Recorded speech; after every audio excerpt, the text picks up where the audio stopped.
All right, this is my first ever social impact diary from the back of a pedicab in Austin. I'm here for South by Southwest. And I just wanted to recap the panel that I did yesterday. It was called Traditional Charity is Dead.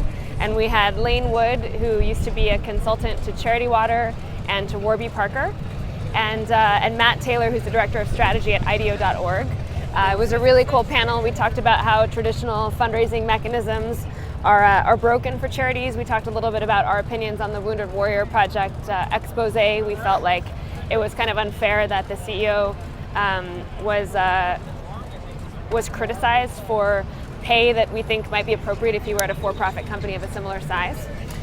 We talked about how impact is the new black, and there's a risk of impact washing in our sector, and the only way you get around that is total transparency, publishing your results, being really open about what you're able to achieve as a nonprofit or as a for-profit enterprise. And we also talked about new models of fundraising for nonprofits that involved earned revenue. So the partnership between Warby Parker and Vision Spring is a really exciting one, and we're trying to do something similar with Sama and with Lakshmi. The day before, I got the chance to go to a really cool panel on building a brand around being a nice guy, and it had Kira, the CMO of Lyft, and the VP of HR at Patagonia, who both talked about how their brands have championed this idea of being a nice guy and how you don't have to be like the mean guy or known as a mean guy to be successful, especially as a purpose-driven company, and that those two things are really aligned.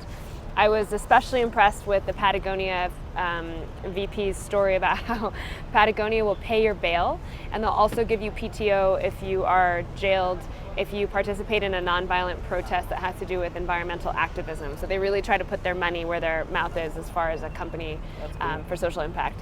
Yeah, my pedicab driver here thinks that that's super cool.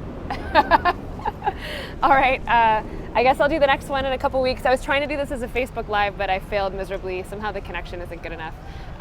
Hope you guys enjoyed this, and let me know if you have any questions about Sama's work or about progress with Lakshmi, and we'll connect again soon.